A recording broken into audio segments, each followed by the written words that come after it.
अस्सलाम वालेकुम। Welcome to my channel name Urdu by Adeel. मैं हूं आपका दोस्त अदील।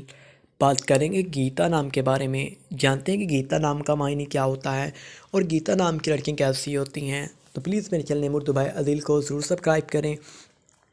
गीता साथ वाले घंटी वाले आइकन पर ज़रूर क्लिक करें। गीता गीता गीता नाम का मायने होता है गीत की एक किस्म की होते हैं। गीता नाम के तख्लीक ज़बान में बात करें तो ये एक फ़ारसी ज़बान का नाम होता है। जिन्स लड़की होती है। गीता नाम की लड़कियों के लिए इनका लकी नंबर 8 होता है। गीता नाम की लड़कियों के लिए इनका मज़हब मुस्लिम होता है।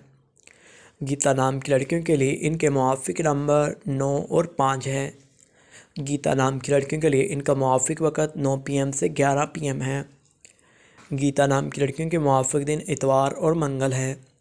अगर हम जानें कि गीता नाम की लड़कियां कैसी होती हैं, आप हालात का मुकाबला करना चाहती हैं, चाहे जितने भी लोग आपके मुखालिफ हों, आप अपनी बात पर कायम रहना चाहती हैं। गीता नाम की लड़कियों के लिए मुआफ़ी दातें तांबा होती हैं। गीता नाम की लड़कियों के लिए मुआफ़ी रंग सुरख जिंगनमा हल्का सब्ज़ होता है। गीता नाम की लड़कियों के लिए मुआफ़ी पत्थर पुखराज होता है। गीता अगर अभी तक आपने मेरे चैनल मुर्तबा अदिल को सब्सक्राइब नहीं किया तो ज़रूर सब्सक्राइब